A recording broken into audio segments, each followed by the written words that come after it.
Indo British advanced pain clinic నొప్పి మాయం surgery దూరం ఫర్ అపాయింట్మెంట్స్ 9155515563.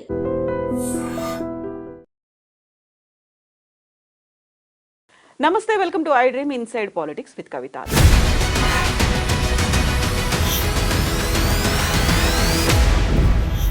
తెలంగాణలో ఇప్పుడు హాట్ టాపిక్గా నిలుస్తోంది ఎవరు అరెస్ట్ అవుతారు అనేది. ఇందుకు సంబంధించి సీఎం రేవంత్ రెడ్డి ఫార్ములా ఈ రేసింగ్లో కేటీఆర్ ముద్దాయి గవర్నర్ ఆదేశాలు ఇస్తే అనుమతిస్తే చాలు అరెస్ట్ అవుతారని సీఎం రేవంత్ రెడ్డి చెప్తుంటే, అమృత్ స్కీమ్లో స్కామ్ జరిగింది అంటూ కేంద్రానికి ఫిర్యాదు చేయడానికి వెళ్ళినటువంటి కేటీఆర్ అరెస్ట్ అవ్వక తప్పని పరిస్థితి సీఎం రేవంత్ రెడ్డికి ఉందంటున్నారు. అసలు కేటీఆర్ ఢిల్లీకి ఎందుకు వెళ్లారు, ఎవరితో వెళ్లారు, బీజేపీతో లాబియింగ్ జరుగుతోంది అనే మాటని ఎందుకని కాంగ్రెస్ పార్టీ చెప్తోంది? మనతో పాటుగా ఉన్నారు పొలిటికల్ అనలిస్ట్ ప్రకాష్ గారు.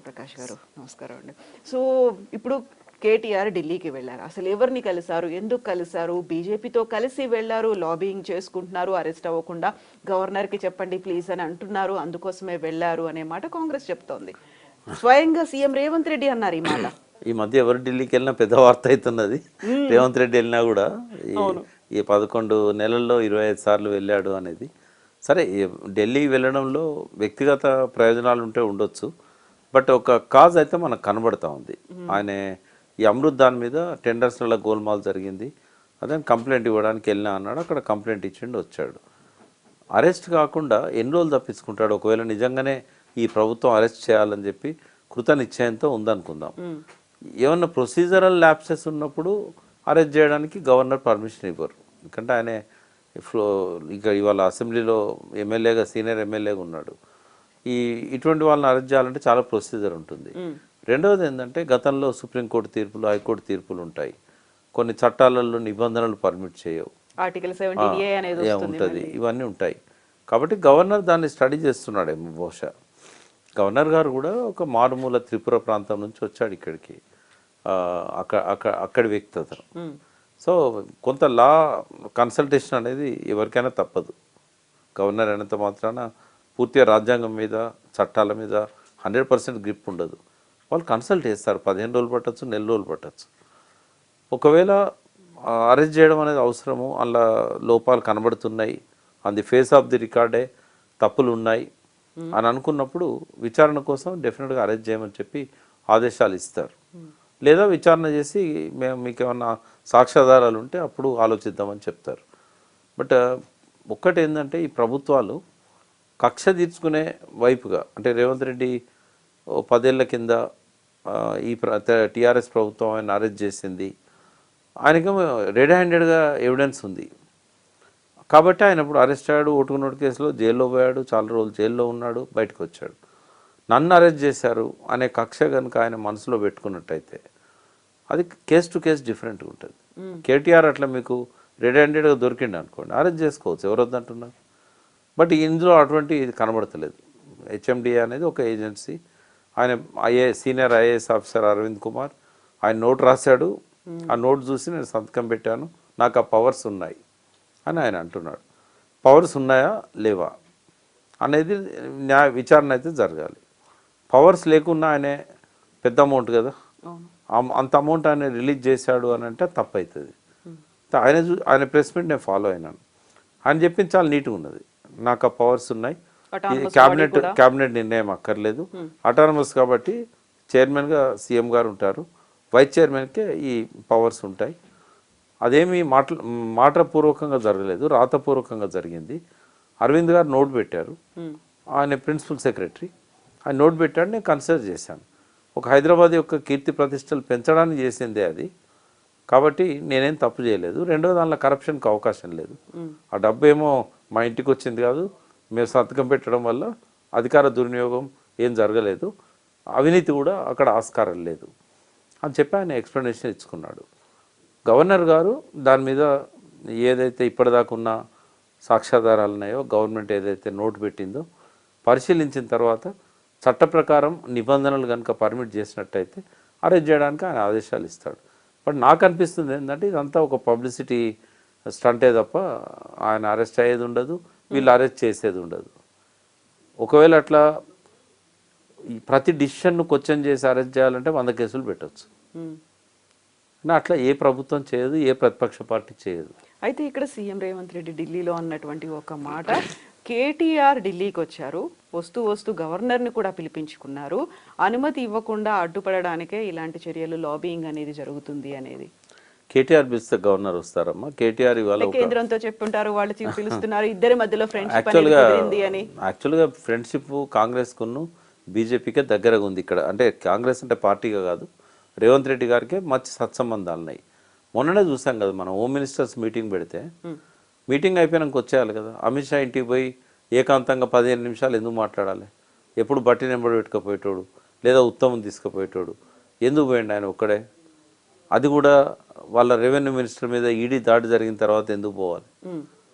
అంటే ఇటువంటి అన్ని రేవంత్ రెడ్డి మీద అనుమానాలకు తావిస్తున్నాయి తప్ప, కేటీఆర్కు మొదటి నుంచి కూడా కేటీఆర్, కేసీఆర్ బీజేపీకి అగెనిస్ట్గా ఉన్నారు. వాళ్ళు అగెనిస్ట్గా ఉన్నారు కాబట్టే కదా కవిత మీద ఈ కేసులు ఇవన్నీ కూడా. కాబట్టి నాకు తెలిసి బీజేపీ సపోర్ట్ వాళ్ళు తీసుకోలేరు, వీళ్ళు అడిగినా కూడా బీజేపీ సపోర్ట్ ఇవ్వదు. ఆయన ఢిల్లీ పోయినంత మాత్రాన అదే యాదృచ్ఛికంగా గవర్నర్ పోవడం, ఆయన పిలిపించుకున్నారని చెప్పి ఆరోపణ చేయడం అనేది కరెక్ట్ కాదు. ఒక రాజ్యాంగ స్థానంలో ఉన్న ఒక గొప్ప వ్యక్తి, ప్రథమ పౌరుడు గవర్నర్ మనకు, అటువంటి వ్యక్తి మీద ఇటువంటి ఆరోపణలు చేయడం కూడా అది సీఎంకే కాదు, ఆ పార్టీ నాయకులకు కూడా మంచిది కాదు. అది ఆయన అవమానించడమే కదా. అది ఈయన పోయి పిలిపిస్తే ఆయన పోయిందంటే అది ఆయన మీద బురజల్లడం కదా, తప్పదు. అట్లాంటి మాటలు మాట్లాడకూడదు. రెండవది, కేటీఆర్ ఒకవేళ ఫేస్ చేయడానికి సిద్ధంగా ఉన్నా అని ప్రకటించాడు. ఈవెన్ జైలు పోతే ఏం చేస్తారంటే వ్యాయామం చేస్తా, యోగా చేసుకుంటా. They are well prepared. ఒకట మా రాజకీయంగా ఏదన్నా ఒక పదవిలో ఉన్నాము అని అంటే ఏ రోజైనా చెరసాల తప్పదు అని అనుకోవాల్సిందే. కాబట్టి వాళ్ళు మెంటల్గా ప్రిపేర్ అయి ఉన్నారు, ఏం జరిగినా జరగవచ్చు. కాబట్టి ఇవన్నీ ఏంటంటే పబ్లిక్లో ఒక సెన్సేషన్ క్రియేట్ చేయడానికి పనికొస్తాయి, మీడియా అటెన్షన్ తీసుకోవడానికి పనికొస్తాయి తప్ప నిజంగా నాకు తెలిసి అయితే అరెస్ట్ చేయడం జరగదు, అరెస్ట్ చేయాలనే తలంపు కూడా ఉండదు. కేటీఆర్ కూడా ఒక మాట అన్నారు, అమృత్ స్కీమ్కి సంబంధించి స్కామ్ జరిగింది, జార్ఖండ్లో హేమంత్ సోరెన్ ఎలా అయితే అరెస్ట్ అయ్యారో అలా రేవంత్ రెడ్డి కూడా అరెస్ట్ అవుతారు అనే మాట. అంటే స్కాములు జరుగుతాయి. ఒకటి, స్కాములు జరిగినప్పుడు ఆధారాలు దొరకడం కష్టం. చాలా మెచ్యూర్డ్ ఉంటారు ఈ విషయంలో. ఐఏఎస్ ఆఫీసర్స్ని అడుగుతారు, ఇది చేస్తే మనకేమన్నా ఇబ్బంది అవుతుందా, ఇదేమన్నా ఇల్లీగలా, దీన్ని దొరకకుండా చేయాలంటే కూడా ఏం చేయాలనేది కూడా వాళ్ళే చెప్తారు. లూప్ హోల్స్ కూడా ఉంటాయి. సోరెన్ ఏంటంటే బీజేపీకి అక్కడ హోల్డ్ కావాలి, ఎలక్షన్స్ వచ్చినాయి జార్ఖండ్, దాన్ని దృష్టిలో పెట్టుకొని ఆయన మీద అరెస్ట్ అనేది జరిగింది. స్కామ్ ఉన్నదా లేదా తర్వాత విషయం. అక్కడ బీజేపీని బలోపేతం చేసే క్రమంలో తీసుకున్న డిసిషన్ అది. ఒకవేళ ఇక్కడ స్కామ్ ఉన్నా కూడా ఇమ్మీడియట్గా రేవంత్ రెడ్డికి వచ్చిన ప్రమాదం ఏం లేదు. ఆ స్కామ్ పెట్టి వెంటనే అరెస్ట్ చేయడం కానీ ఇట్లాంటిది కానీ ఏమీ జరగదు. ఎందుకంటే అంత దూరం కాలే వాళ్ళ సంబంధాలు. నేను ఇంకొక కోణం చెప్తాను. ఇవాళ కాంగ్రెస్కు భౌతికంగానే దగ్గరగా ఉన్నాడు రేవంత్ రెడ్డి, మానసికంగా చంద్రబాబు నాయుడు దగ్గరగా ఉన్నాడు. చాలాసార్లు చెప్పాను నేను. ఐజాన్ టుడే కూడా అదే పరిస్థితి. చంద్రబాబు తనకు బాగున్నాడు కాబట్టే బీజేపీ వాళ్ళ ప్రభుత్వం కేంద్రంలో ఉందంటే చంద్రబాబు దయ వల్ల ఉంది. కాబట్టి రేవంత్ రెడ్డికి చంద్రబాబుకు సత్సంబంధాలు ఉన్నంతకాలం చంద్రబాబు రేవంత్ రెడ్డి నిలబెట్టడానికి ప్రయత్నం చేస్తాడు, ఏ స్థాయికైనా వెళ్తాడు. ఆయనకంటే లాయల్ వ్యక్తి తెలంగాణ తెలుగుదేశంలో ఎవరు లేరు ఆయనకి. రేపు ఒకవేళ కాంగ్రెస్లో రేవంత్కు ముప్పు వస్తే ఆ కూటమికి నాయకత్వం వహించబోయే వ్యక్తి రేవంత్ రెడ్డి. రేపు ఏర్పడబోయే తెలుగుదేశం, జనసేన, బీజేపీ కూటమికి నాయకత్వం వహించబోయే వ్యక్తి రేవంత్ రెడ్డి. కాంగ్రెస్ ఎప్పటికీ కూడా ఆయనకు సేఫ్ ప్లేస్ కాదు. చాలా క్లెవర్ పొలిటీషియన్ ఆయన, కీడించి మేలేస్తాడు. కాబట్టి బీజేపీ వాళ్ళ ప్రభుత్వాలను కూలుస్తున్నది అనేది చిన్న పిల్లవాడికి కూడా తెలుసు. కాబట్టి రేవంత్ రెడ్డి తన జాగ్రత్తలు తను ఉన్నాడు. పార్లమెంట్ ఎలక్షన్లప్పుడే మనం మాట్లాడుకున్నాం, కావాలని డమ్మీ క్యాండిడేట్లను పెడుతున్నాడని నేను ఆధారాలతో సహా చెప్పాను. అక్కడి నుంచే ఇంకోటి, మోడీ తనను తను తగ్గించుకోవడంలో కూడా ముఖాముఖి పోటీలు తీసుకురావాలని చెప్పి రేవంత్ రెడ్డికి పరోక్షంగా సహకరించాడు. చంద్రబాబు నాయుడు ప్రతి విషయంలో కూడా ఆ సయోధ్యలో మధ్యలో ఉంటాడు ఆయన. ఇంకా జనంలో ఒక చర్చ ఏం జరుగుతున్నదంటే, ఇన్వెస్ట్మెంట్స్ అన్ని విజయవాడ తరలిపోవడానికి హైడ్రాన్ తీసుకొచ్చాడు అంటే చంద్రబాబుకు రేవంత్ రెడ్డికి ఉన్న ఆ సంబంధాన్ని ప్రతి ఒక్కరు ధృవీకరిస్తున్న ఈ టైంలో బీజేపీ చంద్రబాబును కాదని రేవంత్ రెడ్డి మీద చేస్తుందా? చాలా సేఫ్ ప్లేస్లో ఉన్నాడు రేవంత్ రెడ్డి, సేఫ్ గేమ్ ఆడుతున్నాడు. ఇంకోటి ఏంటంటే మైండ్ గేమ్ ఆడుతున్నాడు ఆయన. దురదృష్టం ఏంటంటే ఆ మైండ్ గేమ్లో టీఆర్ఎస్ అగ్రనాయకులు కూడా పడిపోయారు. ఆ మైండ్ గేమ్ నుంచి బయటపడి వాళ్ళు ఏం చేయాలనో వాళ్ళు డిసైడ్ చేసుకుంటే ప్రజలను ఆ మైండ్ గేమ్లో వీళ్ళు కూడా ఇన్వాల్వ్ చేయకుండా ఉంటారు. మైండ్ గేమ్ నడుస్తున్నది లాస్ట్ 11 నెలల నుంచి. ఆ మైండ్ గేమ్ ప్రభావము బీఆర్ఎస్ అగ్రనాయకుల మీద కూడా ఉన్నది. As early as possible they have to కమ్అట్ from the mind game, Revanth Reddy mind game. ఒకప్పుడు కేసీఆర్ ఎట్లా శాసించాడో అన్ని పార్టీలను తన వాక్చాతుర్యంతో, తన మాటతోని ఇవాళ రేవంత్ రెడ్డి శాసిస్తున్నాడు. ఆయన నోరు జారి మాట్లాడినా, బూతులు తిట్టినా ఏదైనా ఒక వార్త అవుతున్నది, దాని చుట్టే సెన్సేషన్ అవుతున్నది. వాళ్ళ అదృష్టం ఏంటంటే కేసీఆర్ దూరంగా ఉన్నాడు. కేసీఆర్ దూరంగా ఉంటే కూడా మళ్ళీ ఆయనే మాట్లాడతాడు. ఎందుకు రాలేదు దూరం, కాదు నిన్ను మర్చిపోయారు జనం అని అన్నాడు కదా, మరి నువ్వెందుకు జ్ఞాపకం చేస్తున్నావు? నేను రేవంత్ అడుగుతున్నా, మర్చిపోయారు జనం అని నువ్వే అంటున్నావు, మర్చిపోనియా రాదు, నువ్వెందుకు జ్ఞాపకం చేస్తున్నావు మళ్ళా అంటే అది కూడా ఒక మైండ్ గేమే. ఈ ఉచ్చులోంచి బయటపడాలి కేటీఆర్ గారు, కేసీఆర్ గారు. అయితే ఇప్పుడు మరీ సడన్ గా వినిపించింది ఫోన్ ట్యాపింగ్ కేసుకి సంబంధించి. మొన్నటి దాకా పోలీసులు లేకుంటే పోలీసు ఉన్నతాధికారులు వీళ్ళందరిది వస్తే ఇప్పుడు చిరుమర్తి లింగయ్యకు నోటీసులు ఇచ్చారు పోలీసుల ముందు విచారణకు హాజరవ్వమని. దీంతో పాటుగా బీఆర్ఎస్ కిందిన 4 మాజీ ఎమ్మెల్యేలకు కూడా నోటీసులు ఇచ్చారు అని. ఆ దిశగా కూడా నరుక్కుంటూ ఏమన్నా వస్తున్నారా? అంటే దాన్ని లైవ్లో ఉంచడానికి చేస్తున్న ప్రయత్నం ఇది. ఓకే, ఫోన్ ట్యాపింగ్కి ఎమ్మెల్యేలకు ఏం సంబంధం ఉంటుందమ్మా? అంటే ఆయనే వెళ్ళి డైరెక్ట్గా ఈ స్థానికంగా ఉన్నటువంటి నేతల ఫోన్లు ట్యాప్ చేయమని ప్రభాకర్ రావు గారి దగ్గరికి వెళ్ళారు అనేది చేస్తారా వాళ్ళు? ఇప్పుడు ప్రభాకర్ రావు గారి స్టేచర్ ముందట ఒక ఎమ్మెల్యే చాలా చిన్నది. ఆయన సీఎంకు జవాబుదారీగా ఉంటాడు, హోమ్ మినిస్టర్కి జవాబుదారీగా ఉంటాడు, డీజీపీకి జవాబుదారీగా ఉంటాడు, హోమ్ సెక్రటరీకి జవాబుదారీగా ఉంటాడు. ఎమ్మెల్యేలు పోయి రిక్వెస్ట్ చేస్తే ఫోన్ ట్యాపింగ్ చేస్తాడా ఆయన? అంటే ఏదో చెప్పి వాళ్ళను కొంతకాలం పాటు ఇది లైవ్లో ఉంచడానికి జరుగుతున్నదే. మరి ఇంతమంది తీసుకొచ్చిన ప్రభాకర్ రావుని తీసుకురాలేకపోయారు? ఇంటర్పోల్ పోయి ఆయన తీసుకురావచ్చు కదా. ఈ 5 ఏళ్ళు ఇట్లా కాలం గడుపుతారు, తర్వాత ఆ కేసు అంతే అవుతుంది. ఏముంటుంది, ఆయన వచ్చేదాకానైతే ఆ కేసు ముందు పోదు కదా, అప్పటిదాకా లైవ్లో పెట్టాలి కదా. ఇది మైండ్ గేమ్లో ఇది కూడా ఒక పార్ట్. ఇప్పుడు బాంబులు అన్నారు, బాంబులు అనగానే మనకు కాళేశ్వరం గుర్తొచ్చింది, విద్యుత్ కొనుగోళ్లు అనేవి గుర్తొచ్చాయి, ధరణి గుర్తొచ్చింది, ఫోన్ ట్యాపింగ్ గుర్తొచ్చింది, ఆ తర్వాత వచ్చినటువంటి ఫార్ములా ఈ రేసింగ్ అనేది గుర్తొచ్చింది. ఇవన్నీ కూడా ఇలా లైవ్లో ఉంటాయి తప్ప దీనికి సంబంధించి చర్యలు, బాంబులు, కేసులు, అరెస్టులు ఏమీ ఉండవా?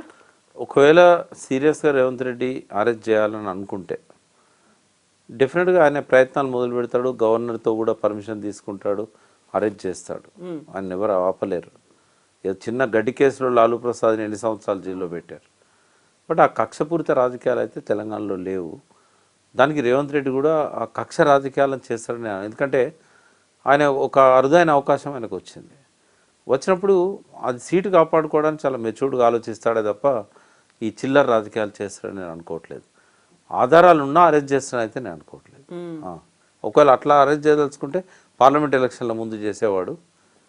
ఇంకా స్వీపింగ్ ఆయనకు 8 సీట్ల బదులు 14 వచ్చేటి.